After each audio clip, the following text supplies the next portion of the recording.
ఏపీలో సర్ప్ ప్రక్రియ గడువు ఈ నెల 14న ముగియడంతో ఈ గడువును మరో 10 రోజులు పొడిగించడం సంతోషదాయకమని తెలుగుదేశం పార్టీ 24వ డివిజన్ అధ్యక్షులు తుమ్మల నాగేశ్వరరావు అన్నారు.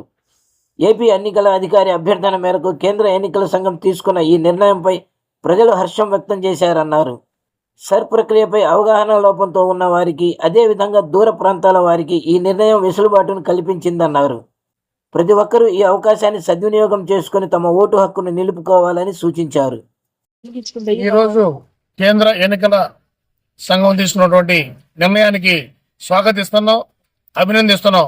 ఎందుకనంటే ఎన్నికల కమిషన్ వాళ్ళు సర్ప్ ప్రోగ్రామ్ ఏర్పాటు చేసి 4 రోజులు టైం బండ్ నిర్ణయించిన తర్వాత ఈ యొక్క నెలలో అనేక మంది చేసుకోలేక ఇబ్బంది పడుతున్నటువంటి పరిస్థితిని గమనించి ఎంతో కొంత మిగిలింటే ఆ మిగిలినవి కూడా జరగాలనేటువంటిది ఆలోచించి ఆంధ్ర రాష్ట్ర ఎన్నికల కమిషన్ వారు కోరిన మీద కేంద్ర ఎన్నికల కమిషన్ ని వారు ఇంకా 10 రోజులు పొడిగించడం వల్ల మంచి జరిగిందనేటువంటిది, ఓటర్లందరికీ కూడా మంచి జరిగిందనేటువంటి భావన మాకుంది. కాబట్టి ఎన్నికల కమిషన్ కి అభినందనలు తెలియజేస్తున్నాం. ఎందుకనంటే ఈ సర్ప్ ప్రోగ్రామ్ ఏర్పాటు చేస్తే ఎంత ఉపయోగం అనేది ఎన్నికలు జరుగుతున్నటువంటి కార్యక్రమం రోజు మనం చూస్తే అర్థమవుతుంది. భారతదేశంలో ఎన్నికల ప్రభుత్వాలు ఏర్పడటానికి ఓటు ఎంత ముఖ్యమో ఆ యొక్క ఓటుని కాపాడుకోవాల్సిన బాధ్యత ప్రజలకు కూడా అంతే విధంగా ఉంది. అటువంటి దాన్ని ఒక 4 రోజులు టైం ఇవ్వడం వల్ల, ఈ కొంతమంది దూర ప్రాంతాల్లో ఉండటం వల్ల, కొంతమంది సమాచారం లేకపోవడం వల్ల ఇవాళ కూడా పూర్తిగా 100% జరగనటువంటి పరిస్థితిని గమనించినటువంటి ఎన్నికల కమిషన్ వాళ్ళు మళ్ళా పొడిగించడం చాలా ఆనందదాయకం.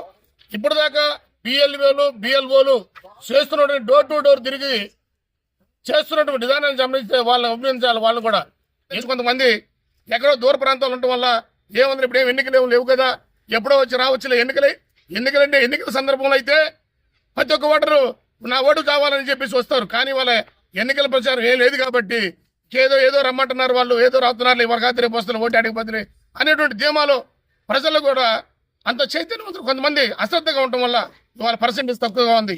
ఆ చైతన్యం పెరగడానికి ఇప్పుడే లాస్ట్ పోతుందంటే ఈ 2-3 రోజుల్లోనే వాళ్ళందరూ స్పందన వచ్చింది.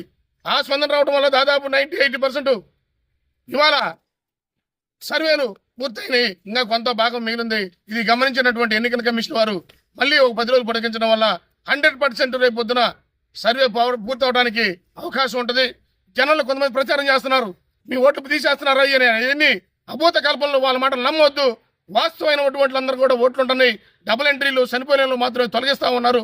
అటువంటి మాత్రం జరుగుతున్నదైతే నిజంగా ఉన్నటువంటి భారతీయుడిగా ఉన్నటువంటి ప్రతి పౌరుడికి కూడా ఓటు హక్కు రేపు పొద్దున ఉంటుందని చెప్పేసి కూడా ఈ ఎన్నికల కమిషన్ ఆ విధంగా నిర్ణయం తీసుకుంటుందంటే రాష్ట్ర కేంద్ర ప్రభుత్వాలు కూడా సహకారంతో ఎన్నికల కమిషన్ ముందుకు దూసుకుపోయి ఈ స్పష్టమైనటువంటి ఉన్నటువంటి ఓటర్లు మాత్రమే ఎన్నికలుగా రేపు నియమావళిలో ఉంచుతుందని చెప్పేసి అని తెలియజేసుకుంటూ ఈ అవకాశం ఇచ్చినటువంటి కేంద్ర ఎన్నికల కమిషన్, రాష్ట్ర ఎన్నికల కమిషన్కి ప్రత్యేకమైన ధన్యవాదాలు తెలియజేసుకుంటా ఉన్నాం.